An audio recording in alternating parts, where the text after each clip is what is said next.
Welcome to Data BS, a show dedicated to tackling the big questions impacting the world of data and ML/AI without any of the BS. My name is James Winegar. Each week I sit down with guests from across the data ecosystem to unpack how they're shaping their businesses or the businesses of others through the real-world application of data engineering, ML/AI, infrastructure, analytics, and more. No fluff, unfiltered, but slightly edited to remove noise. This is Data BS. Let's get into it. Nice to have you on the show, Lindsay. Appreciate you coming on very, very short notice. Yeah, thank you. Would you like to introduce yourself? Yeah, sounds good. I'm Lindsay Murphy. I've been working in data for like 13, 14 years now. I don't know. The year just changed, so I always have to count up. But yeah, I work at a company called Hiive. I'm the director of data there. And so I lead a team of analytics engineers right now, and we're looking at growing our team and excited to be on the show today. Okay, so everybody make sure you apply to the job on we can Hive's talk more career about page. that, yeah. We met at the small data conference. We were hanging out at the speaker get together, and you were like, "Oh, you do a thing, I do a thing. We should come do something." So you do this podcast for women in data, so that'll kind of get sprinkled in as we talk through stuff. But yeah, could you share a little bit about how your career developed into data leadership and what initially drew you to the data field itself? Yeah, that's a great question. Maybe I'll start there and kind of like tell the story forward. So I don't actually come from a technical background because I've been in data for a long time. I kind of have one of those career paths, like did something totally different and then sort of fell into data. So I actually took psychology in undergrad was where I was focusing a lot of my time. And so I spent a lot of time doing statistics, and I was always really interested in math and physics and those types of problems. So always using data. But in stats or in physics, we had to do a lot of like behavioral statistics. So it was like relatively small sample sizes, kind of like trying to understand what people are doing and why. And so I was always really interested in that side of things. And at the time, I worked for a development lab studying prosocial behavior in toddlers. So really interesting, something that I was doing in university. And one of the challenges that we had was recruiting children for studies. It's like very hard to get people to come in. I was in a smaller city in Canada. And so to get a study done, you needed to have, I think, like at least 50 kids in your sample size, which meant you would probably have to do studies with like 200 kids because kids are chaos and you have to throw out half your studies. And so recruiting was a really big problem. And so what we used to do at the time when I joined was just like cold call parents. Like you would buy a list and like cold call parents, and you have kids. How weird would that be? Some random girl calls you up and is like, "Hey, do you want to bring your kid in for a study at the university?" So that was like not working super well. And this was right around the time when Facebook had kind of launched outside of universities.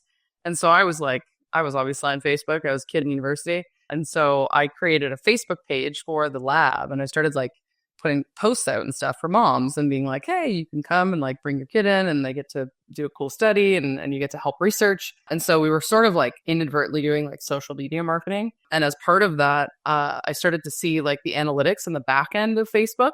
And so you could see like what posts were doing the best and how many people signed up for your page that week. And I was like, "Oh my God, look at all this data that you just get for free." And we're doing all that stuff to like try to get data about humans to be able to study and do our statistics on that. So that was kind of the catalyst of me getting into like the digital like tech world. And then I ended up not pursuing a graduate degree in psychology, and I ended up starting at a startup, which was doing social media marketing. And I joined as a data analyst, like an entry-level role. Learned SQL on the job, was working, I think, with like an Oracle database at the time. Learned a bunch from the other people who were on my team. So I probably like was a little gratuitous with my resume. I was like, I know how to use Excel. I like barely could use Excel at the time. So I learned everything on the job, and then kind of the rest was history. I moved around to a lot of analyst roles, different analyst roles at the time. And then over the last like 5 or 6 years, I've kind of moved more into leadership roles. So started to manage data teams. I was the first data hire at a startup called BenchSci a couple years ago. And so that was really how I kind of got in. I was like an analytics manager, and then I started to build out the team, and then I got promoted into a director role, and I started to kind of build out the different capabilities and build a modern data stack. At the time, I didn't know what I was doing. And then just a couple other experiences past that kind of gave me more experience in using tools like dbt, lots of different data warehouses, learning more about ETL and pipelines and orchestration, all that kind of stuff. So yeah, I mean, it's like a pretty traditional like analyst path. right? Yeah. Where the business is like very different from each other, like social media marketing in the first one. And then like, I think I heard a science one in there. And then Yeah. Hive Bench does side. like, Yeah. Yeah. I don't remember what Hive does off the top of my head, but Hive does like, Yeah. some stock Yeah, RSU movement or private something. stock trading. Yeah, pre-IPO stock trading. Yeah, it's so I think like the industries. I did SaaS startups for quite a few years, in sort of like different industries in the healthcare space. I actually worked at I was the analytics manager at a big pharmaceutical company for like 2 years. That was an interesting experience. I thought like, oh, big company, they're going to know everything about their data and they're going to have everything figured out. It was like the exact opposite. It was like a huge dinosaur of a company where like everything was so slow. They were on premise databases, like crazy stuff like that. So Going between different companies as a data person is, I think, really important because you kind of for learn sure. how other people think about their data or how Hmm. they think about like what do they even know, right? Yeah. Like a lot of times you'll see companies where they say they use data and like literally there's nothing in place and Oh yeah. there's it's Yeah. really just gut feeling that's happening. They use some high level metrics, but Yeah. like, can you trust those metrics? Blah, blah, blah. I mean, For sure. we've both probably been at places where, there's not a DBT pipeline or something like that. There's Yeah. there's Yeah. no data Yeah. testing. There's no like Yeah. any of these things to make 100%. sure Yeah. you're good. So let's talk about Hive and, so what is Hive? What do you do within Hive and as a data leader? And, how are you trying to, build out and scale your team as Hive grows? Because, you're a startup in a growth phase. Yeah. Yeah, for sure. Yeah. I joined Hive in August, so I'm still relatively new to the company. But Hive is a private marketplace for pre-IPO stock trading. So essentially, if you are an accredited investor, you can come onto Hive, and if someone has listed stocks that you want to buy, you can try to buy those. You can bid on their listing and try to kind of go through a transaction process with those people. Or if you're someone more like myself, I'm not an accredited investor, but I have stocks in a company that I used to work for.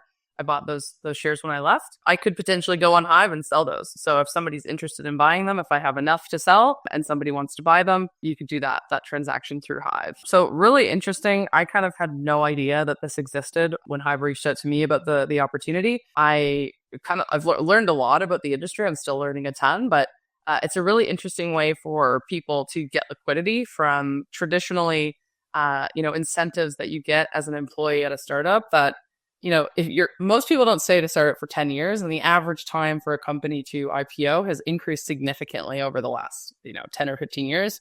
It used to be a few years. Now it's like some companies never IPO. We know how many don't make it. And then most of the ones that do, they're taking like 10 or 15 years to do it. And it's like nobody in this day and age is staying at a company that long. To live through all of the different phases of a startup for that long is like a pretty amazing feat. And so a lot of people are looking for ways to get liquidity from these stocks. And when you leave a company, rather than having to wait 10 years potentially to get value from your stock, maybe you want to buy a house, you want to buy a car, or something like that, you may be able to turn those stocks into liquidity in the short term. Yeah. So people who were in the Series A for Databricks and they're in like their Series Z or something now. Yeah. Like, Yeah. It's pretty a little crazy. bit of liquidity for those people because like Yeah. what is the exit event happening? They're going to try and hold it out as long as possible for more favorable conditions for an IPO than For what sure. it is right now. So I'm guessing right now, you're the data person, but I'm guessing right now I've got a pretty big increase in transaction events that are happening. Yeah, a lot of the AI stocks, as you can imagine, or AI companies. There's a lot of buzz around a lot of AI companies. There's always interest in SpaceX, things like that. But it's like one of the things about Hive is essentially a marketplace is that you have to balance supply and demand, and so that's a lot of the things that we're interested in learning with data. Is like how do you figure out, we have all these companies that people are listing as their buyers, or the other way around, are there buyers, or are there people who are looking to buy things that we can go find supplies for? And then you have to also find sellers and you have to find investors who are willing to purchase these pre-IPO RSUs or whatever the object of trade is. That's actually really interesting. I could ask you a lot more questions, but so let's talk about like community building and things like that. So we both started working pre-COVID. It's a post-COVID world. It's changed the dynamics a little bit. So, how do you feel networking, community building, and data in particular has changed since COVID, and what are these like events and meetups? Has that helped with connections?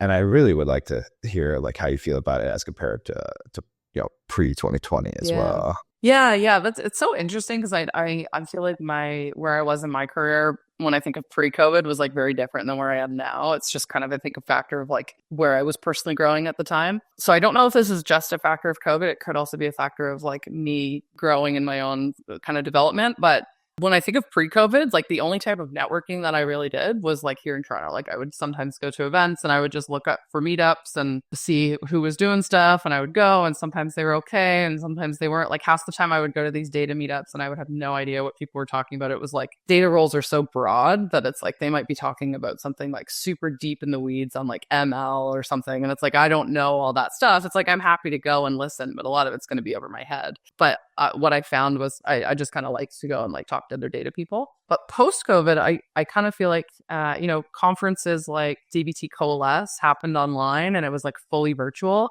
And so it was kind of a way to sort of go to the conference without like going to the conference. And I feel like that was the first time where I was kind of like, oh, like just look at all these things online that I can get more involved in. I used to do a lot of like, I would watch webinars and I would like go like read people's blogs, but I didn't really do things where it was like engaging with other people. And then around that same time, I kind of found the DBT Slack community as well. So it's like talking to people online and just having more of these like easy connections with people. It's like more personable than it is this like formal networking thing that you have to do, like mentoring or something. And so as that kind of grew after COVID, I started to kind of be interested in going and speaking at conferences. So I spoke at my first conference, which was also DBT Coalesce in 2022, I think, in New Orleans. And so that was like my first experience going, being a speaker, meeting all the other speakers. And I feel like that started to kind of like open up the world a little bit of like, oh, this networking thing is actually pretty cool. You can make some friends from it. You get to go to conferences. You can travel. If you take advantage of it, maybe you're not able to travel for various reasons. You can do it online, go to online conferences and meet people on different Slack communities. So yeah, that was kind of, it sort of, I guess, like blew the doors off of like networking for me. And then the company that I was at when I spoke at Coalesce the first time was a company called Maple. And then I left to go to a company called Sakota. And I was actually in the data vendor side of things. And so I was going to conferences all the time. That was part of the role. Speaking, doing webinars, meeting with different data people. And so that was just like another kind of level of that as well, where I got to meet more people and just form relationships. Yeah. So did your first presentation at DBT Coalesce help you get the role at Sakota? I would say maybe, yeah. I think like it, the other piece that was happening was that part of the DBT Slack is I did meet someone, like we were talking in the Toronto channel about, hey, let's do a meetup in Toronto. Like nobody's done a meetup since COVID. And so I think it was actually 2021 that we did our first Toronto Modern Data Stack meetup. And then we were doing them monthly for a while. It's become a little bit more difficult to like keep on that cadence. But we have like, I think there's like 2,800 people in the group or something. And not that many people show up every month, obviously. It's maybe like 150 people, but it's still a good group of people to show up. Yeah, there's a big community in Toronto. And so that's been really cool too, because then you're just meeting people locally. And so that was kind of like, take it because I didn't love the meetups I was going to. It's like, let's just make our own meetup.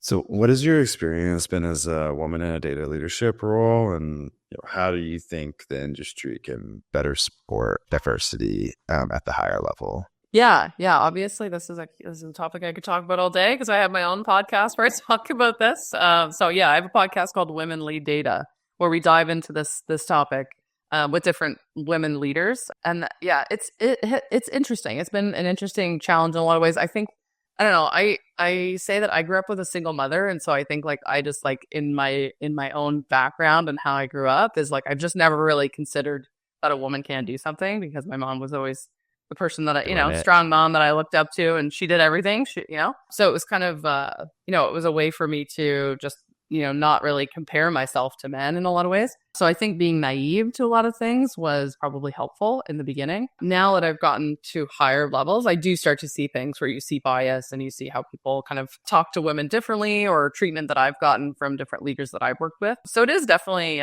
something to keep in mind. But I would say like encouraging people when they're early in their career is like, if you can, like, don't let that be the thing that you focus on, that you're different, that you're a woman and that you have to do things differently, because sometimes that can actually create more issues for you. But some things that I've dealt with is like kind of this concept of like, oh, she's a woman, so she's not technical. So one of the earlier roles that I applied for, it was like they really wanted to hire me. The analytics manager role, where it was the first day to hire, they really wanted to hire me because I did a great job on the case study. I convinced them of like, here's all the things that we could do.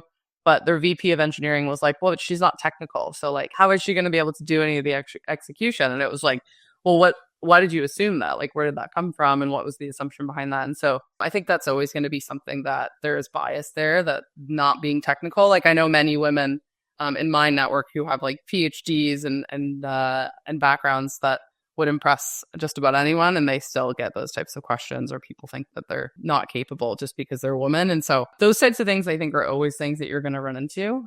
But yeah, the reason I started the podcast was because I went to a conference and I was at an evening event, and I was looking around the room, and it was actually my colleague, who is a man, who pointed out to me, he's like, there's a lot of dudes here. And I was like looking around, I'm like, there is a lot of dudes here. Like, why are there so many dudes? And then I started talking to people, and I realized were you the only woman there? I wasn't, but there was about 200 people at the event, maybe more. And I could count on my hands the number of women that were in the room.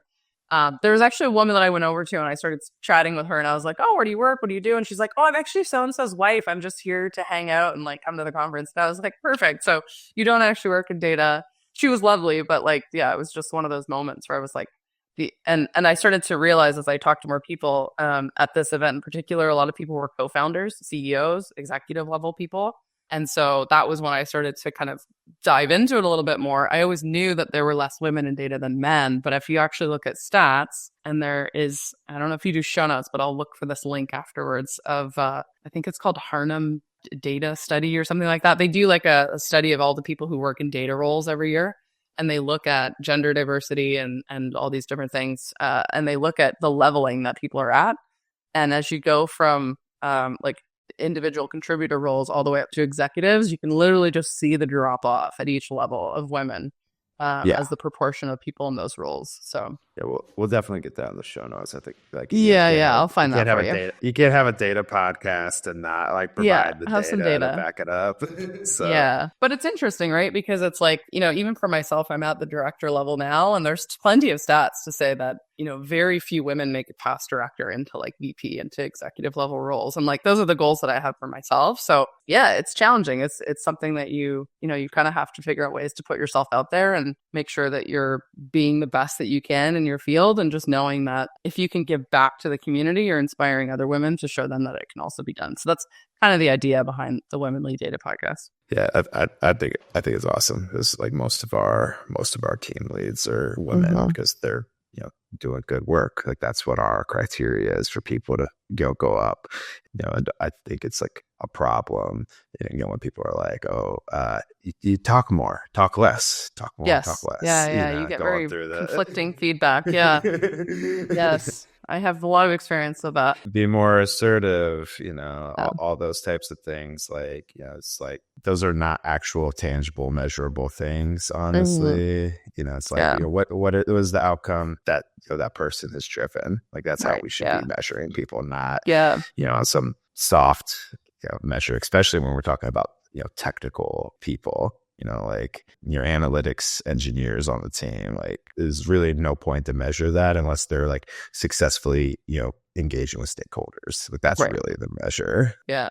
And I think it's like about giving people opportunities. Like I think a lot of times if you don't give someone an opportunity, or you don't take a bet on someone, then they're not going to be able to show their level of experience or their ability to grow into something. And so I've thought a lot about allies, like what makes a good ally and how do you know someone's a good ally? Because somebody can tell you to your face, like, oh, we believe in women in data, we believe in supporting women. I've literally gone through this experience. To support it. They don't do anything, or they end up then being someone that really doesn't support you. And I've actually had that happen firsthand, where I've thought that I've joined a company and joined people that were going to support me, and they really didn't. It went the opposite way. And so I think there's been, I can remember specific people in my career who've given me opportunities, like my manager who promoted me from an analytics manager to a director role, and I had never had that experience before, and so they took a bet on me. Another manager who encouraged me to go speak at Coalesce conference. That was the first time I'd ever spoken. He actually got up on stage with me and did the conference, the talk with me. which was a super helpful way to support. So like those are the types of things. Those are the behaviors that show, you're there to support someone. The same as you would support a man, really. It's like at the end of the day, it's just giving someone the same opportunities that you would give to anyone on your team. Yeah, I think it's funny because I can actually, like, I was just thinking about like the same situation with men, right? Like not everybody's had a director level role. You have to have your first director level role at some point, or manager level. Like you have to, you don't come out of high school or undergrad and you're a director level person. You have to build up the skill, and then somebody has to be willing to take the risk to put you into the position, or you're at a smaller organization where you're kind of like, you wear all the hats really, and then you grow with the organization, and I guess that leads me into a different question, which is, as a woman in data, do you feel like the opportunities to be like, that first or second data hire are more limited as compared to men? That's a good question. I mean, it hasn't been for me, because in that particular case where somebody actually reached out to me, so it was just, they found me on LinkedIn and it worked out. But yeah, I mean, I think the first data hire roles can sometimes be difficult to find. Like they're not necessarily, if you don't have that network already. Like I do think that those come from networking more than anything. So yeah, for any women listening, like it is a great role. It's definitely like nerve-wracking, and I do say like you kind of want to be at like, feel like you're at the top of your IC game if you're going to step into that kind of a role, because and also that someone who is managing you is going to support you.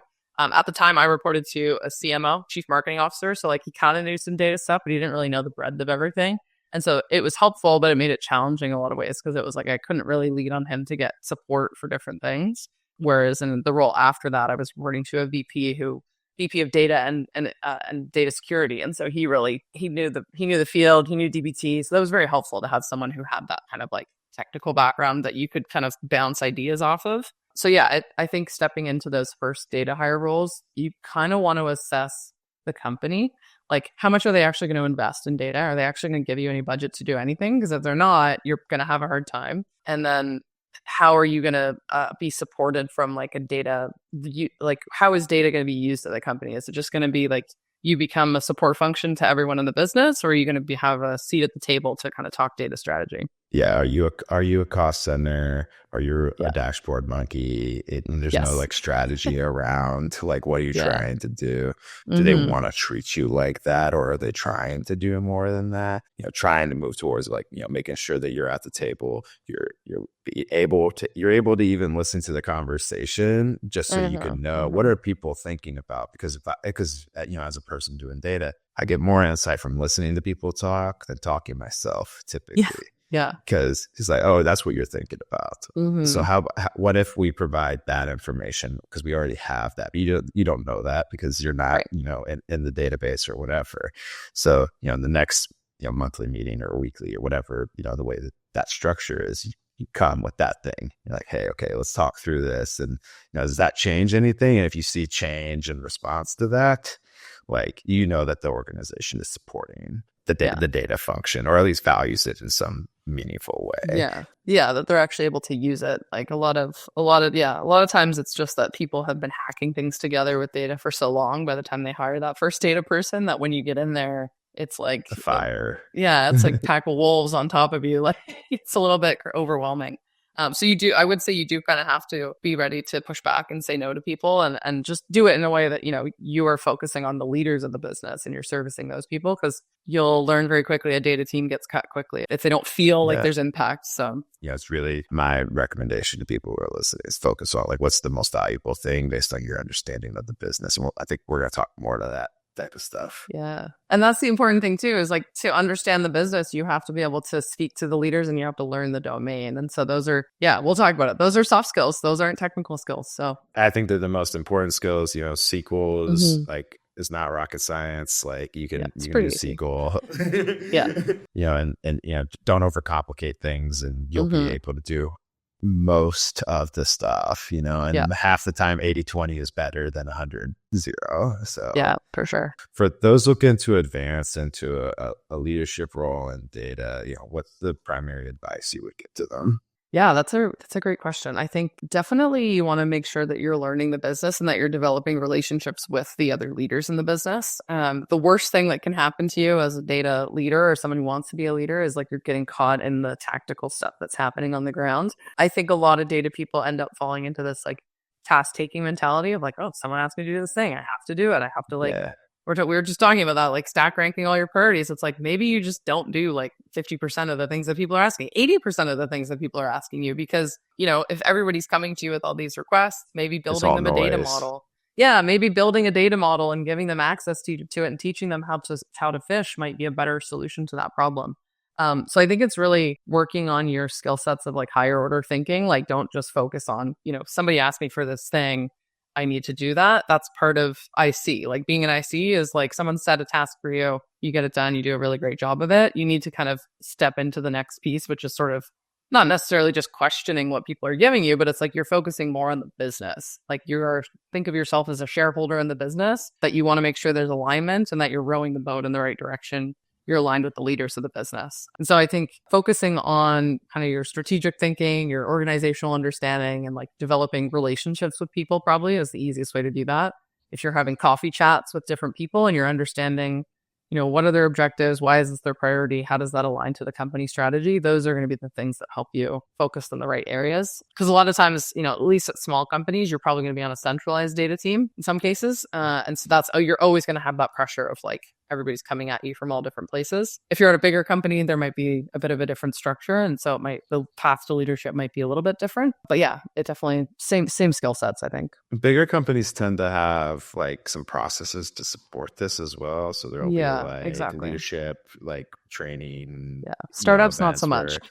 yeah. Like bigger companies tend to have like some way to get executive level discussion. It's like lunch meetings and things like that. Right. But like, if you can really take advantage of that meeting to like, understand what they think about, how they think about it, what's important to them, then, when you go back to doing your IC role or your manager level role, you can say, hey, I understand like what's important based off of, who the person several levels up from me. And usually there's like skip level meetings and things like that. But it's every organization is different. You have to learn how to navigate within the organization, and there's always ambiguity. So yeah, for sure. I think one of the other things with like, especially when it gets like softer, and you're not just IC, is like being able to handle the ambiguity. Try to make structure out of ambiguity.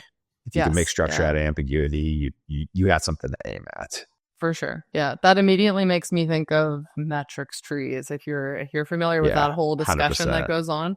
But it's like, how does your business make money? What is the North Star of your business? Most of your companies, it's going to be like revenue or profit or something like that. How does your company do that? Use a metrics tree to break that down. And from a data perspective, you can become someone who can then teach others in the business, like these are how these levers are all related, and you can provide data to measure those things. And that conversation becomes a lot more, I don't want to say scientific, but it's like a little bit more of like, here's the formula on paper of how this business works. It's pretty cut and dry. It's maybe complicated in some cases, but like it's at the end of the day, that's how the function works of the business. So how do you go about hiring typically? Are you, in-person networking? Are you doing LinkedIn? Are you sounds like Slack's kind of a big thing for you too. So, dig into it. Yeah, it's definitely been a little trickier because Hiive is located in Vancouver, actually. So I'm in Toronto, but Hiive is based in Vancouver, and we like to have as many people there in person as we can. And so hiring geographically is a different challenge that like I hadn't really had, because a lot of hiring I've done has been over COVID. So it's either been, hybrid or remote. And so being that my network is a little bit more broad now, like if I go to the DVC Slack community, majority of people who work there or are in there probably in the US, they might, not that many people in Canada. There are some for sure, but that's the challenge, is like my network has to be kind of like geographically centered. So it does require, I think, you to kind of be creative in like how you're reaching out to different folks. We do, we get a ton of applications. I think AI has really made this hiring process just much more painful for the hiring manager as well as people applying. I think when I first started hiring like 5 years ago, before all this AI stuff came out really to the public, we would get, maybe a couple hundred resumes to one role. And the quality would be probably about 15 to 20% of those would be good resumes that you'd want to maybe talk to someone on the phone. And then eventually, you get through the funnel. I would say now, I don't know if it's the amount of effort or just this like easy apply button on LinkedIn, but the quality of resumes that we get has gone down significantly. We've gotten way more. So there's like thousands of resumes that you get now. You can tell that people aren't really looking at the job, or people are using ChatGPT to like rate their application and their response. And so it's really difficult, because it makes it difficult for people who are qualified for the role, because their resume might get lost in the pile. And then it's also difficult for hiring managers, because it's just exhausting to try to like sift through all of that application. We're very lucky at Hiive. We have amazing talent teams, so they help with some of that part of it. But yeah, it definitely makes it tough. And then the assessment part of things is challenging too. It's like a lot of companies, you want to do some kind of a technical assessment, and people are using ChatGPT to do that now too. And so it's an interesting time to be hiring. And I think an interesting time for folks who are applying. So I encourage you, if you are applying to jobs, like, it's okay to use ChatGPT to do stuff, but don't try to get it to do everything for you. Like, get it to help you, get it to support you. But at the end of the day, like, if you're applying to a job, we're probably going to ask you, like, why do you want to work at this company? Like, what do you know about us? And if you can't answer those questions, like, that just tells me that you're kind of just spraying your resume everywhere, and that you haven't really thought about the role of the opportunity specifically. So yeah, I could rant about AI and hiring for a long time, but we won't go down that path. Yeah, I think like what this is really illustrating is that networking is very important. If you're interested, try to go to events or meetups or various things, conferences, etc. Get in front of people who would be hiring managers. Talk about why you're interested in what they do and things like that. I think the other thing too is, like, sometimes if you aren't looking, but beefing up your LinkedIn profile is really important, because like, when I'm dealing with this kind of like inbound, that's just kind of a bit of a mess.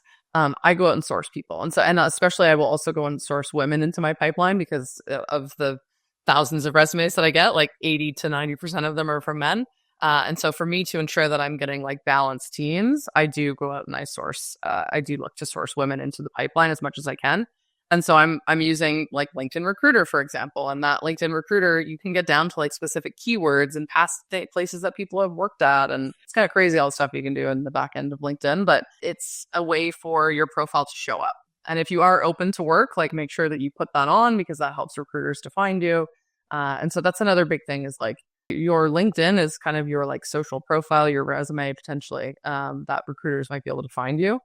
And so that's how I've actually been reached out to for several of my jobs that I've started at, where people have found me on LinkedIn, and because of different keywords or things that I had there. So that's another great way to get found. What do you think is like the best strategy for people who are trying to make those meaningful connections? Yeah, I mean, I think networking has gotten a lot easier, I would say, for like introverts. And I don't say that as like, I'm an extrovert, and so I don't say that to like call introverts out, but even for myself, like, sometimes going out into a room full of people I don't know, even though I run a meetup, is like still difficult for me to do. Sometimes it's like I kind of have to take a deep breath before I walk in the room, because I'm like, this is gonna be exhausting. I'm gonna have to talk to a lot of people, and I have to say the same thing over probably about 50 times. And so that's just not for everyone, and I totally get that.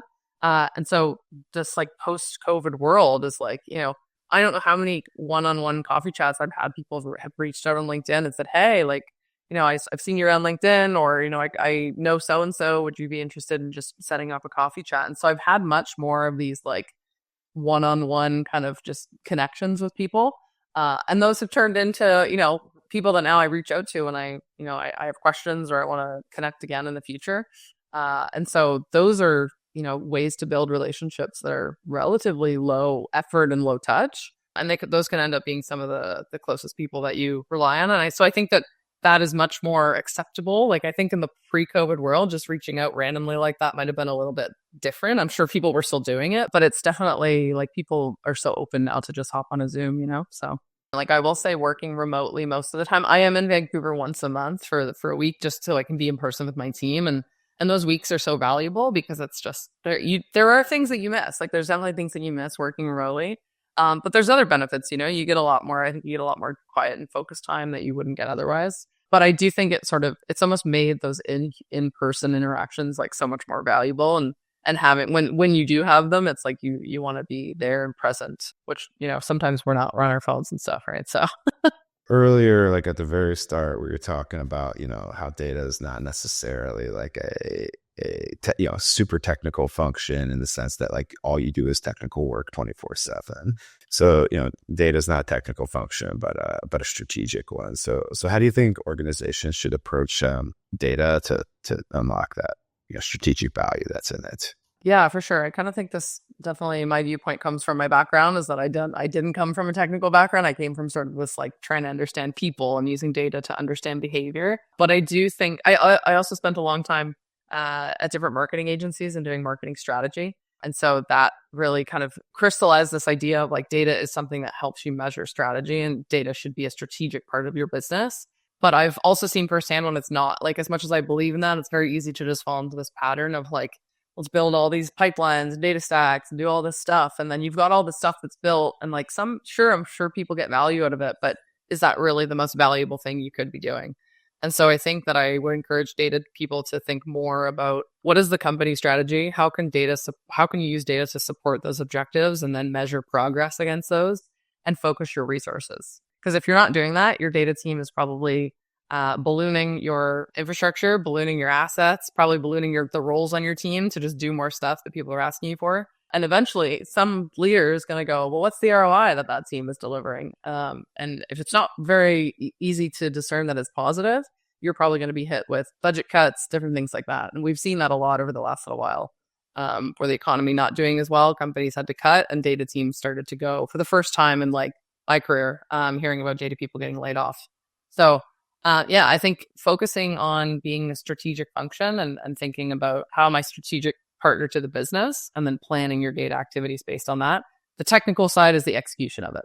Yeah, I think for the individual contributors that are listening, like even if you're a data engineer or an analytics engineer or data analyst or whatever, like you should really understand what's core to the business. What are the this metrics tree stuff we talked about earlier? What are the key metrics that I want to keep track of? How do I support that? Yeah. Everything else is really kind of like tangential to that activity. So, which leads into the next question, which is like tools in the modern data stack. Like there's thousands of tools. The modern data stack solves a lot of problems historically, engineering process. But, how do you actually stay focused not on tools, but the measurable business outcome? Yeah, again, I think it's focusing on the outcome that you're trying to drive first. And even like, I fall prey to this a little bit sometimes. It's like people will reach out with the newest cool thing and you're like, oh, I want to try that. Or you'll spend all your time making your DBT project run really nicely. And it's like, okay, it runs a bit faster, but like, what is the actual impact of that? Did we save like, $50 a day or something? Yeah, it's like, just like, does my business even care about that? So I think these are, again, the things where if you don't know as a data team what you're trying to achieve and you don't kind of have a vision or a data strategy around that, you can't really make sure that you're focusing your efforts in the right place. So I think for smaller teams where your company is maybe more cost sensitive, like look towards open source tools, try to build lean and deliver as much value as you can with as little as you can, and then try to enable others to do things. So if you're building, self-serve stack, like set up DBT, set up a warehouse, start giving people access to and teach them how to run their own queries on well-modeled data, that's going to get you a lot further than like you taking every single request that somebody has. Like, hey, can you pull this data for me? Can you build this dashboard? You can be a one-person show and get a 10 done with something like that. Yes, good semantic model. Like you enable the 50 other people at the company to do most of what they need, so they don't have to come talk to you. Then you're not a router for just a bunch of nonsense where it should take somebody 5 minutes, but they got to bring it to you because there's not enablement for them. So it was great talking to you. So let's get into what are the opportunities at Hiive and how can candidates reach out to you? So we do have an open role right now for an analytics engineer. So it's an intermediate analytics engineer level. So this you can apply through Ashby, I think, is our portal, or if you just go look at the Hiive career site, you can take a look at the open roles there. So we're looking for someone who has hopefully some DBT experience, but is very well-rounded and well-versed, at least in SQL. And then this concept of data modeling that we didn't talk about, but it's a bit of a lost art. Trying to find folks who can think a little bit about, dimensional data modeling if that's not a skill that you're familiar with, like if you work in data, you definitely want to spend some time learning that. And we're seeing a lot more people talk about data modeling these days. So yeah, if you're interested, definitely apply through the portal. You can find me on LinkedIn. I do talk to people there a lot as well. So yeah, reach out. So Lindsay, you also do your own podcast, Women Lead Data. So can you tell us about your podcast and why people should tune in? Yeah, so Women Lead Data, you can listen to it on Apple Podcasts and Spotify. And yeah, I think both men and women listen to the podcast, which is great. But I try to do it every couple weeks. I'm still trying to find my new cadence now. But I have guests on who are in different leadership positions, and they kind of tell their story of their career, how they got there, and then we usually dive into different topics. So yeah, give it a listen. All right, awesome. Well, it's great to talk to you, Lindsay. Hope you have a great day. You too. Thanks for having me. That's it for this episode of Data BS. If you enjoyed this episode, make sure you subscribe wherever you listen to your podcast and not miss the next one. This episode was sponsored by Cordine, a data consultancy that helps organizations unlock the power of their data. If you have a data challenge, we can help. Visit cordine.com, CORRDYN.com to learn more. See you next time.